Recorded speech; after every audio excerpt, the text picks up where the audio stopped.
Bonjour à tous. Voici un moment que vous attendiez un nouveau tutoriel. Tout d'abord, je tiens à vous remercier pour votre fidélité. Je souhaite également la bienvenue aux nouveaux abonnés. Comme vous l'avez constaté, je suis moins productif en tutoriel ces derniers temps. Étant fort occupé, je n'ai tout simplement pas trouvé le temps de faire plus. Je dois aussi avouer que même lorsque j'ai du temps, je ne suis pas toujours motivé à le consacrer à la création tutoriel. Il faut dire que je suis assez déçu de voir que le travail que je fournis atteigne une audience assez faible en comparaison d'autres chaînes photos, ou encore de voir que peu de gens interagissent en likant ou commentant la vidéo. Bref, je me demande parfois si le temps que je consacre ici est bien utile. Trêve de bavardage et parlons du sujet de ce tutoriel. Je vous propose de parler de l'outil Calque ainsi que des masques. L'utilisation de calques et de masques change fondamentalement la façon de traiter une image et il est donc essentiel de les maîtriser.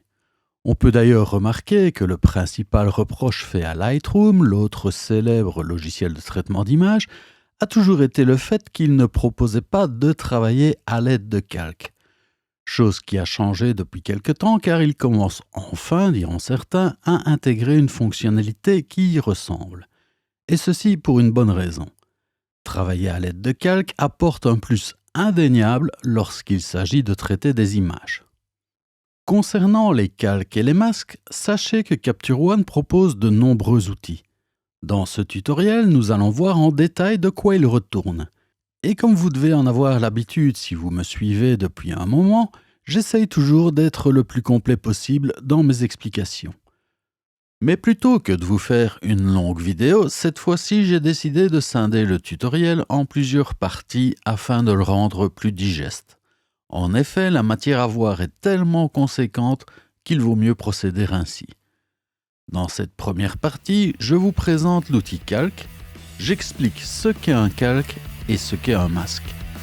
Je vous propose de commencer sans plus tarder.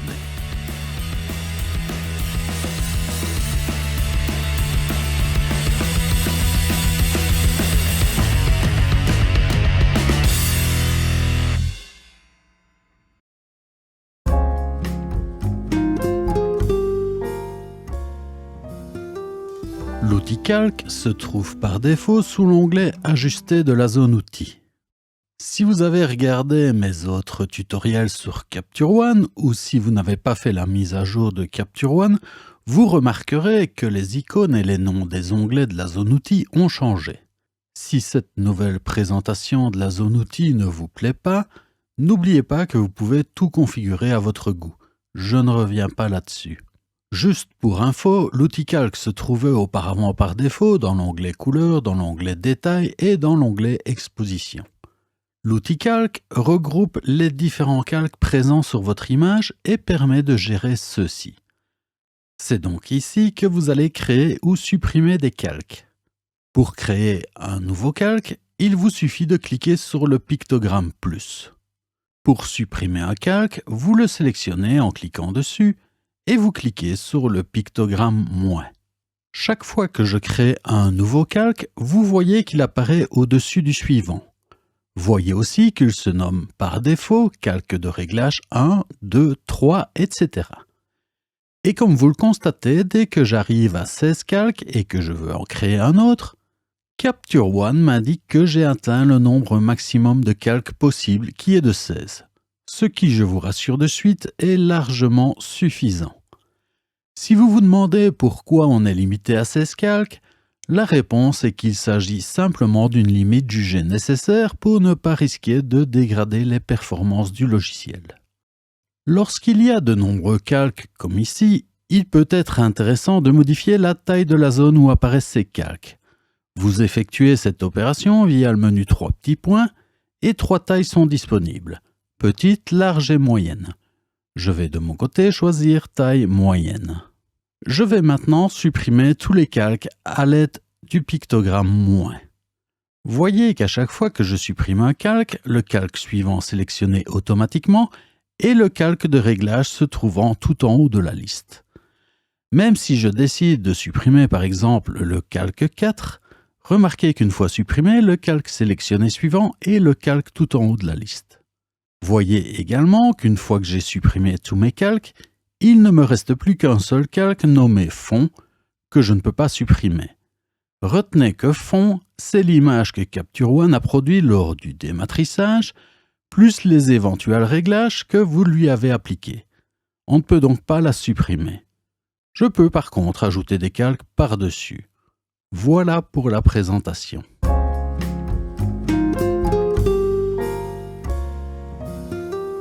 C'est peut-être le moment de se demander ce qu'est un calque dans Capture One. Si vous avez déjà utilisé un logiciel d'édition d'images, tel par exemple Photoshop ou Affinity Photo, pour ne citer que ces deux-là, un calque sur une image est vu comme étant une autre image posée au-dessus de la première. On peut ensuite jouer sur la transparence du calque superposé pour voir l'image qui se trouve en dessous.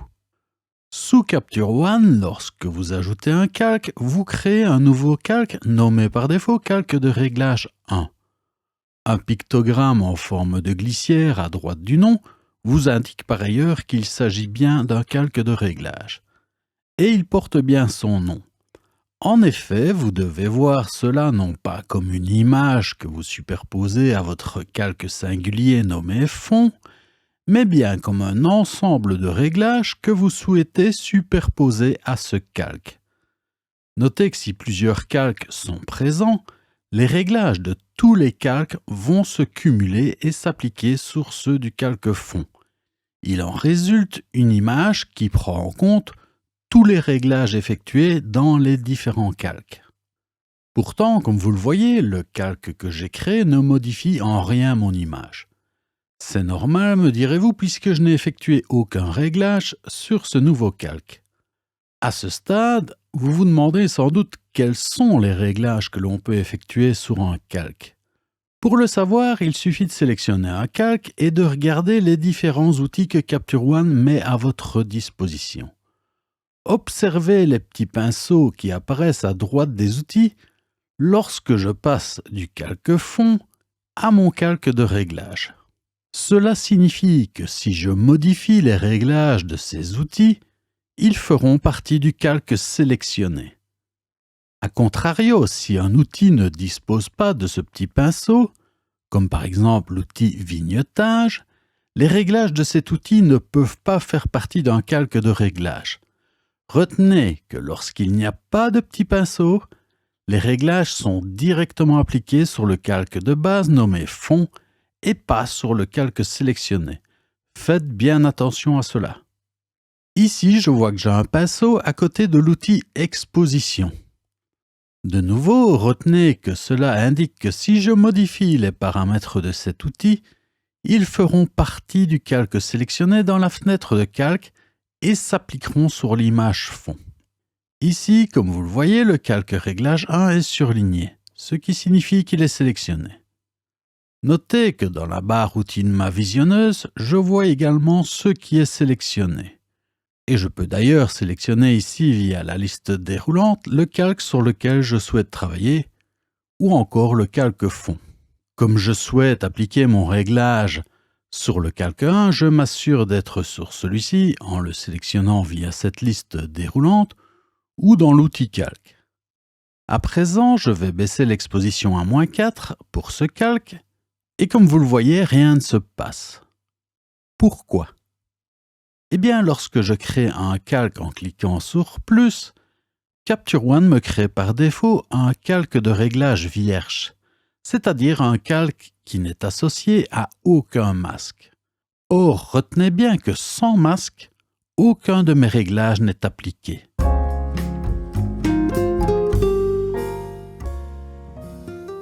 Expliquons à présent ce qu'est un masque dans Capture One. Un masque, c'est une sélection de pixels associée à un calque. Il sert tout simplement à définir les pixels de l'image sur lesquels vont être appliqués les réglages que j'effectue sur un calque. Et comme par défaut, il n'y a aucun masque sur le calque que j'ai créé, l'image résultante n'est affectée par aucun réglage. Voilà pourquoi le réglage d'exposition que j'ai effectué n'a aucun effet. En résumé, retenez qu'il faut toujours créer un masque sur un calque pour voir les réglages s'appliquer sur la zone couverte par le masque. Comme je l'ai déjà dit, l'image finale visible dans la visionneuse résulte du processus d'empilement des différents réglages des calques présents. Mais il faut à présent aussi prendre en compte que les réglages ne s'appliquent qu'aux zones masquées. Voyons alors comment créer un masque pour le calque de réglage 1. Il faut savoir que Capture One propose de nombreuses façons de créer des masques. Nous allons les détailler plus loin, mais pour l'instant, je vais juste vous montrer comment créer un masque sur l'entièreté d'un calque dépourvu de masque, comme l'est celui-ci. Il suffit simplement de faire un clic droit sur le calque et de choisir l'option « Remplir masque ». Et immédiatement, vous voyez maintenant que mon réglage d'exposition s'applique à toute mon image car mon masque couvre toute l'image. Je viens donc via ce calque d'empiler le réglage d'exposition -4 sur la totalité de l'image. Pour afficher ou cacher le masque en question, c'est-à-dire la zone de l'image qui est prise en compte, il suffit de retenir le raccourci clavier M. Retenez M comme masque. Vous voyez alors celui-ci s'afficher par défaut en rouge et vous voyez votre image par transparence en dessous du masque.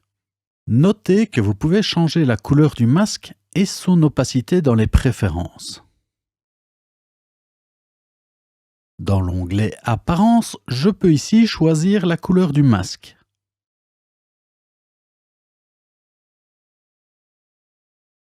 Et ici, je définis l'opacité d'affichage du masque. Je vais mettre l'opacité à 100% pour les besoins du tutoriel et je ferme la fenêtre. Évidemment, avec ce réglage d'opacité du masque à 100%, je ne vois plus que le masque et plus du tout l'image qui se trouve en dessous. Il me suffit d'appuyer à nouveau sur M pour cacher le masque et voir l'image. Voici qui termine la partie 1 du tutoriel. Dans le prochain épisode, nous verrons quel est l'intérêt de travailler à l'aide de calques et de masques lors des traitements. Nous aborderons aussi les différentes possibilités qu'offre Capture One quant à la création de calques et de masques. Merci de m'avoir suivi et à bientôt pour la suite.